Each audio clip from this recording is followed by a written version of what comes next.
So if you'll just take a moment and take a nice deep cleansing and healing breath and allow yourself to be fully present in this room, in this moment, as we come together to remember who we are in truth.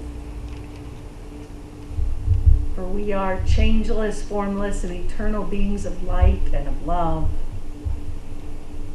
And this is what we choose to remember and to live by.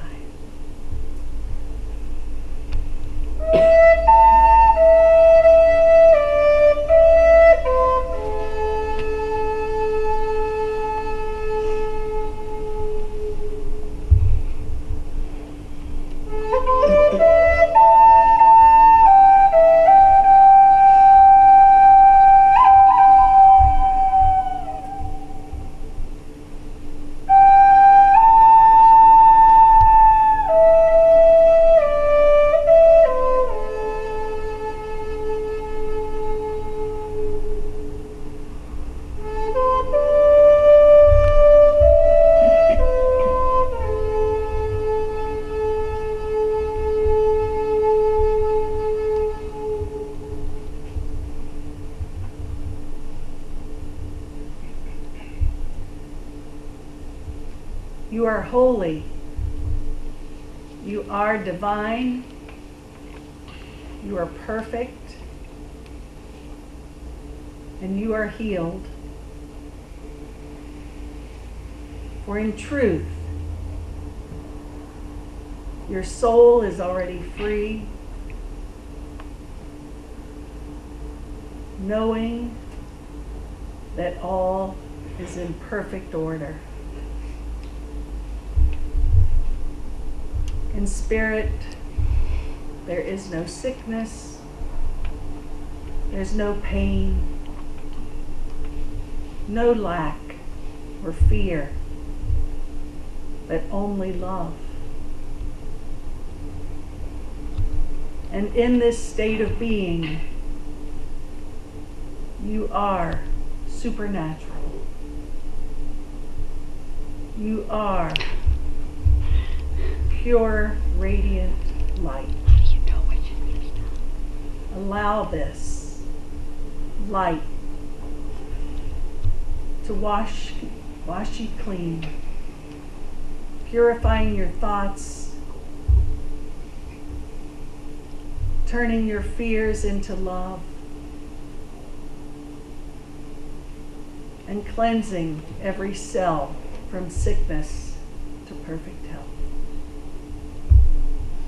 Envision this as it moves slowly and powerfully through your entire being.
In this moment,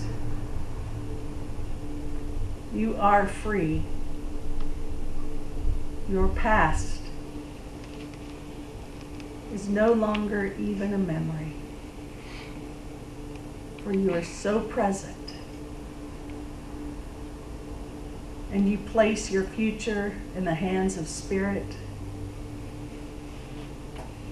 This is where miracle-mindedness lives.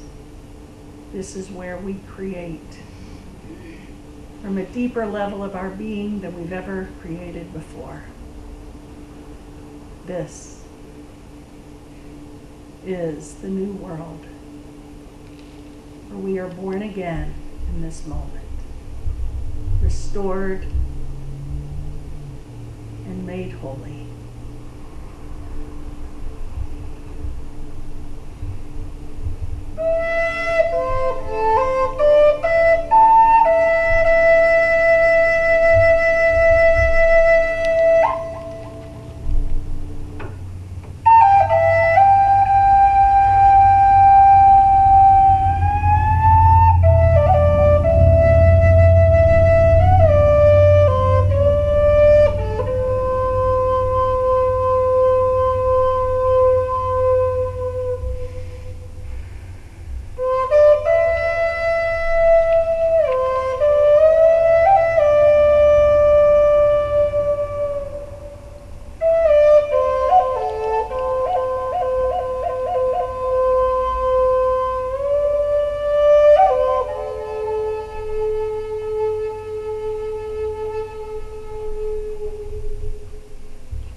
And so it is.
Before I start my talk, I'm going to get a drink of water.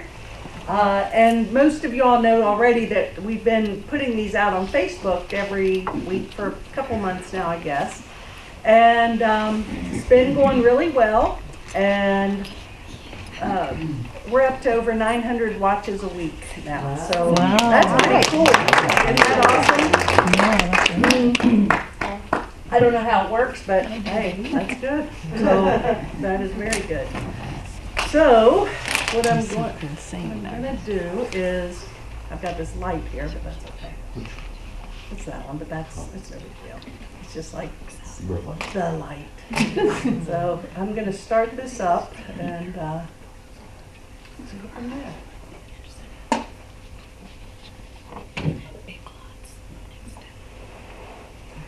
Good morning and welcome to the Namaste Center Sunday morning. I think it's March 4th, 2018, and we're in Flat Rock, North Carolina, and I'm surrounded by some really beautiful, awesome people every Sunday morning, and all through the week actually, here at the Namaste Center.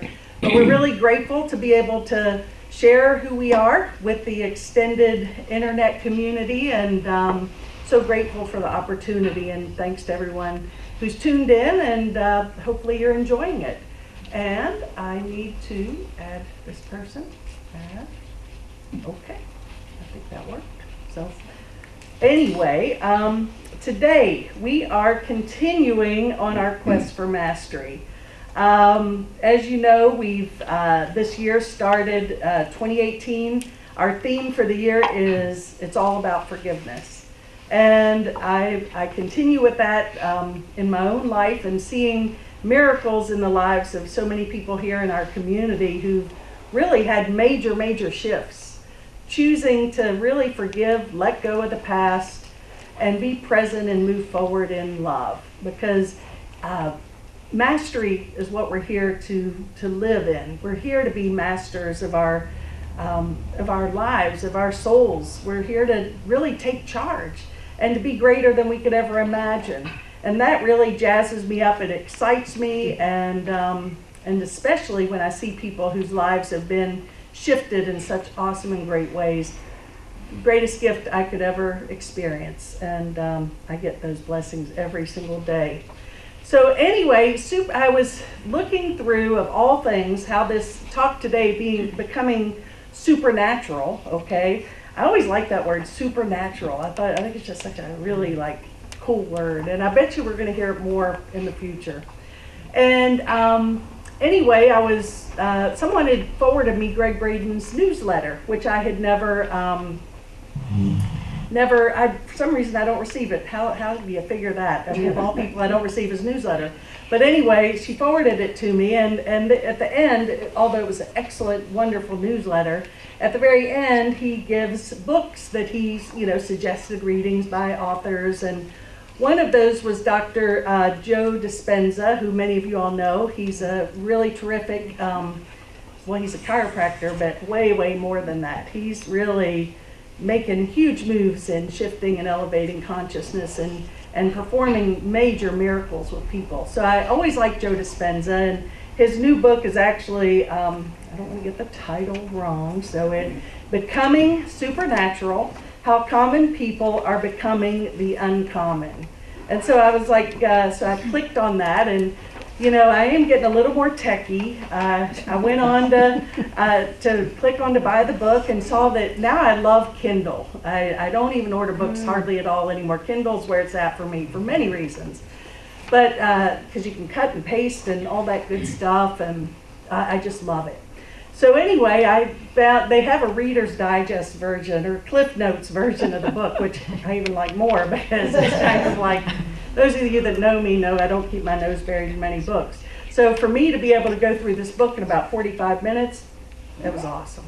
But there was so much good material in there, and I highlighted a few things. So anyway, before we go there, so what is the definition of supernatural? It says of a manifestation or event attributed to some force beyond scientific understanding or the laws of nature. And I love, there's a quote in the Course in Miracles, I am under no laws but God's. And that doesn't mean legal laws necessarily. It means the laws of nature. We're beyond the laws of nature and tapping into the laws of the omnipresent, omnipotent, just omniscient. I mean, knowing that we are way beyond what we could ever imagine. And that excites me so much. And I love the quote. It says, or the definition, attributed to some force beyond scientific understanding or the laws of nature. But to accomplish this and to live in this state of being, we have to be willing to let go of all these belief systems and these scientific facts that we've clung on to, and because the more of the past teachings and ideas and ideals that we continue to hold on to, we're not allowing ourselves to fully receive the blessings of becoming supernatural beings.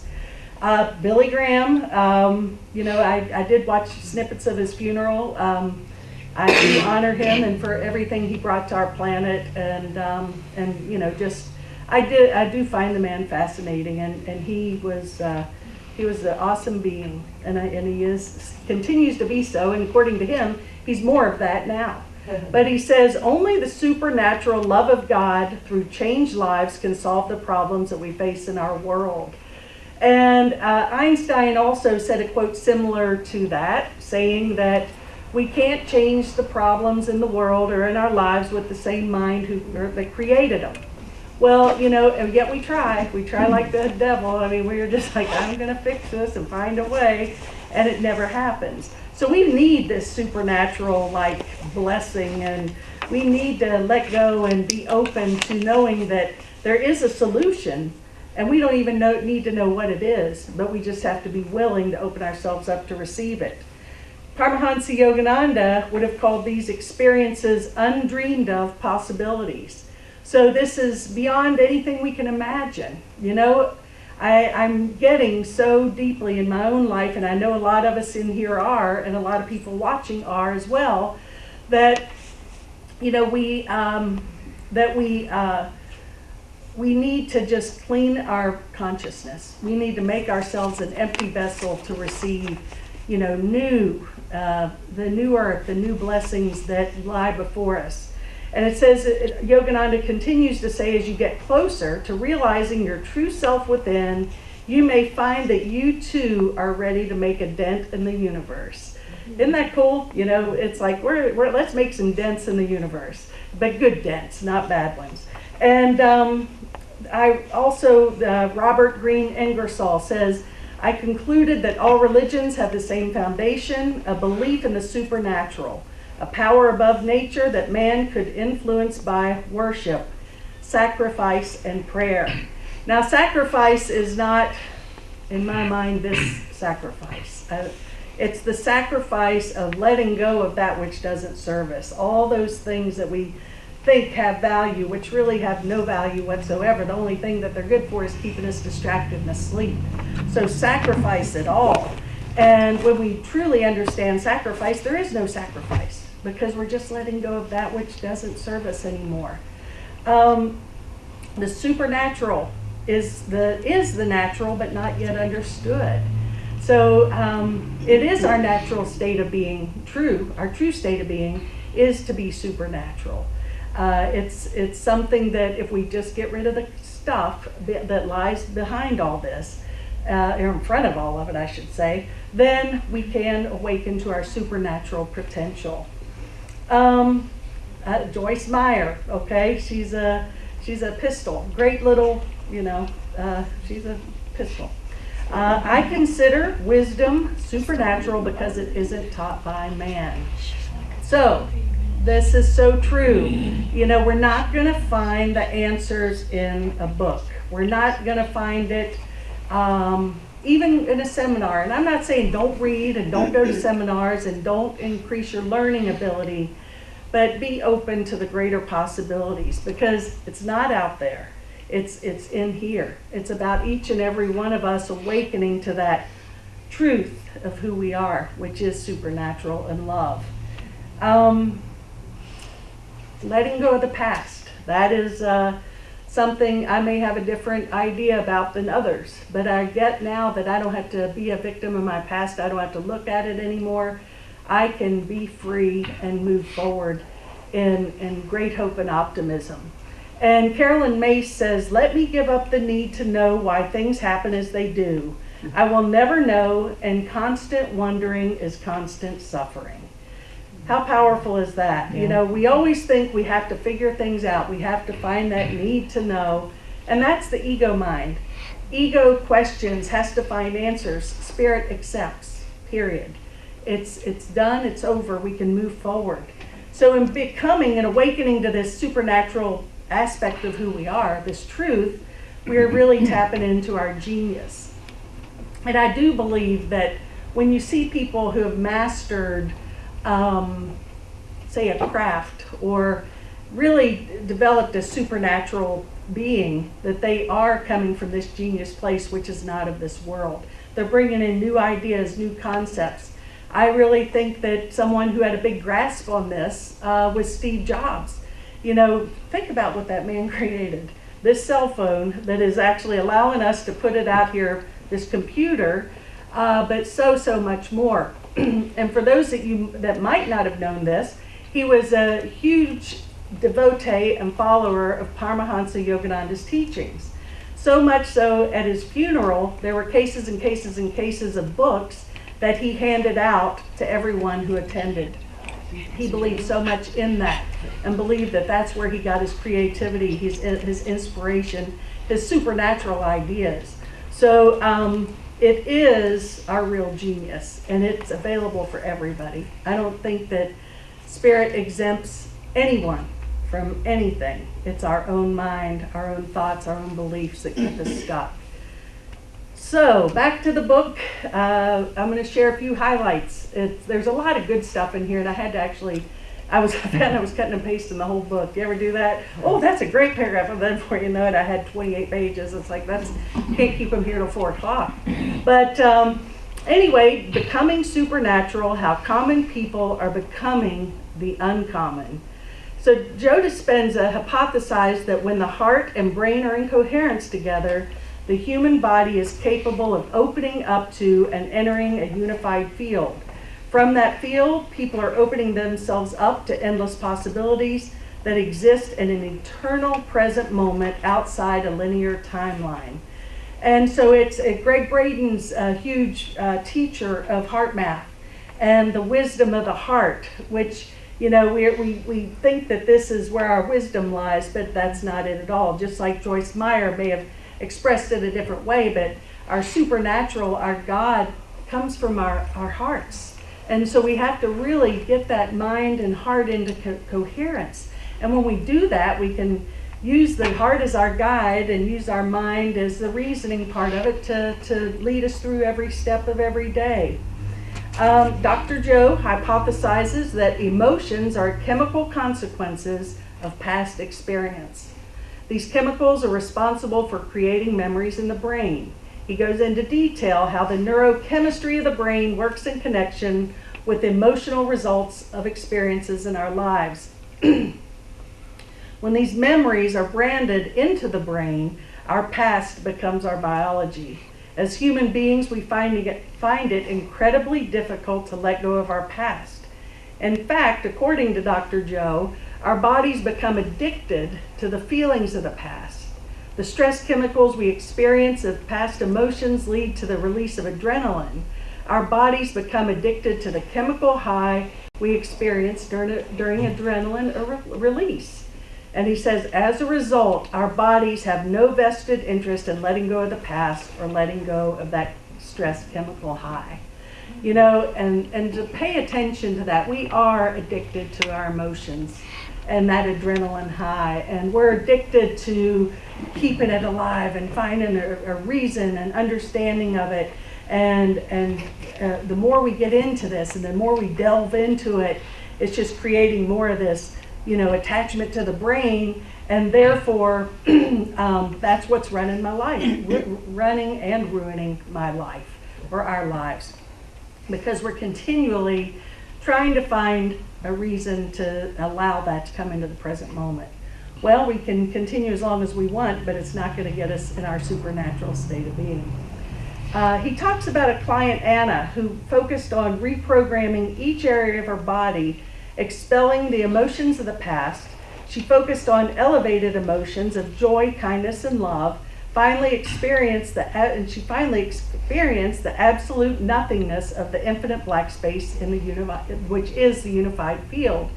So again, simply put, I think that if you don't study Abraham Hicks' teachings at all, one line: choose a better feeling thought. You don't need to know anything else about Abraham, except there's a lot of good stuff. But when we're in this despair, you don't have to stay there.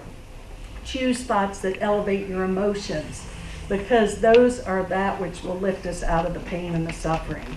Becoming supernatural is not only about physical healing, it's about embracing a greater awareness of ourselves and who we are in the world. And of course, he says other worlds as well, which I agree. There are many other worlds out there that exist.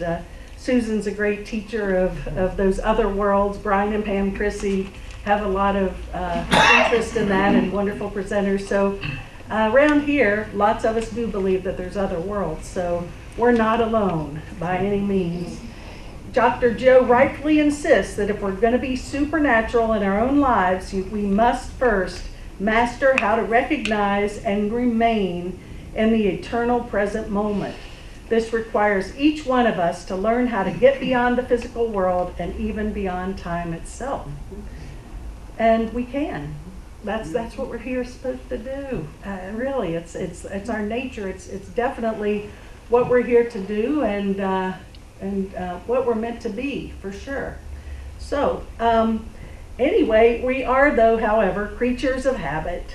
We run on autopilot, and that autopilot is the ego, really. It's the past. So we don't really do much to take that journey from the head to the heart, because, you know, we're just moving through life, autopilot, this behavior, that behavior, this thought system, that belief system, whatever. And so we're creatures of habit, and if we don't take a conscious effort to change it, it'll run our lives and ruin our lives, as I said a minute ago. And it's not difficult for us as human beings to recognize when a person in the room is upset, depressed, angry, sad, joyful, loving, or calm. So, you know, we can pick up on other people's energies fields pretty quickly. Even if they disguise it with a smile, their anger, you feel it, or vice versa. You know, we can feel other people's energy. And so he says that this energy is picked up by everyone in the vicinity. And it could be even unconscious, but the energy we bring into our lives is transformative, and it can transform actually both ways. So be aware of the power of the energy that we carry into each moment. Elevated energies like love and joy are high frequency, but base energies like hatred, anger, and fear are low frequency. And even just saying that, I feel the difference. You know, joy and love and happiness, you know, lifted up, and anger. And so what energy are we choosing to bring into each moment? Now imagine if we harnessed our own internal electromagnetic energy and tuned into the quantum field. All science points to the field as being an unlimited source of energy beyond the confines of time and space, waiting for us to harness it, truly. So we can do this. Once consciousness reaches out and enters the field, all of the memories and patterns of emotion of everyday life disappear, and the brain is able to reboot. So if we just enter that field of the unknown, Rumi's quote, "Beyond right and wrong there is a field, and in that field I will meet you there." So that's the field he's talking about, is this field of like beyond judgment, beyond our programs, beyond our belief systems. Let's meet together there. That's what we come here every Sunday and during the week to do, and to reboot every moment. So there are keys to finding this enlightened or heightened state of consciousness, and that is intention and elevated emotions. The elevated emotions help the body and heart move towards coherence. Adding specific intention to those emotions creates a new electromagnetic field which carries your intentions into the quantum field. And so once there, those intentions can be paired with potentials. The unlimited potentials exist in that quantum field, but we have to be willing to go to that field. We're moving from living in a past-present reality, and I love this, to living in a present-future reality. If we got to be able to let go of our past and engage your energies in defining our future. So move from that past-present to present-future. That's the new field. He talks a bit about the chakras, and it was actually a very good section, which I'm not going to go into great detail about, except he talks about the chakras. For those of you that may not know, there are energy centers in our body. And we have chakras throughout, hundreds, thousands of chakras, energy fields. But the main chakra system, we have 7, and those go from the crown and to the solar plexus, all the way down. And so there's lots of teachings and chakra meditations that we can do. Root chakra is the base chakra. But anyway, he talks about blessing these energy centers and doing it with a meditation on each of the energy centers individually. And so just to even go in and bless our chakras and give them thanks for all that they bring to us, and bless them so that they can operate and expand. You know, when you see people, if you're familiar and you're working with people with a pendulum or energetically in chakras, often people who are sick or depressed, their chakras are spinning sometimes even backwards and very slow, and so they're not fully awake and alive. But when it's fun to get a pendulum over someone and you're going down their chakras and they're just spinning like this.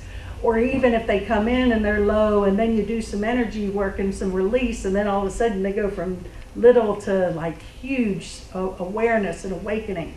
So that is really, you know, if we can just bless our chakras and move up the system and give thanks. It says do this regularly and hopefully daily. So it's,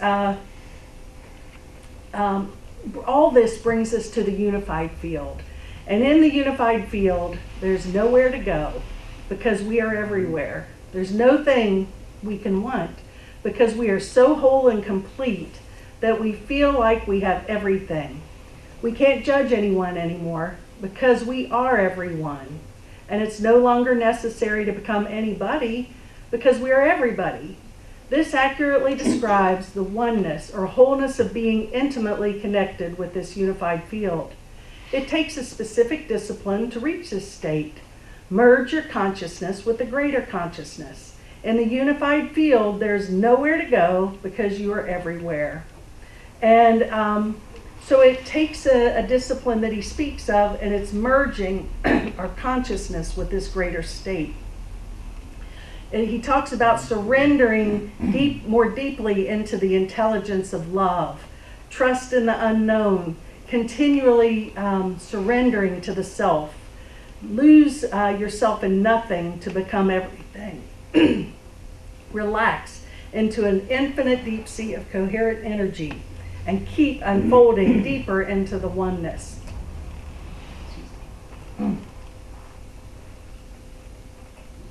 So, in closing, let go of control. Feel greater and greater degrees of wholeness. As a consciousness, we become more in tune and aware of the unified field around us. Taking these steps will help us to let go of the material world and tap into the infinite energy of the unified field. And in that unified field, where we meet Rumi and each other, that is where everything is supernatural. That's our true state of being. I find that quite exciting, and I hope to see you there because I plan to be there myself. And so it is. Namaste.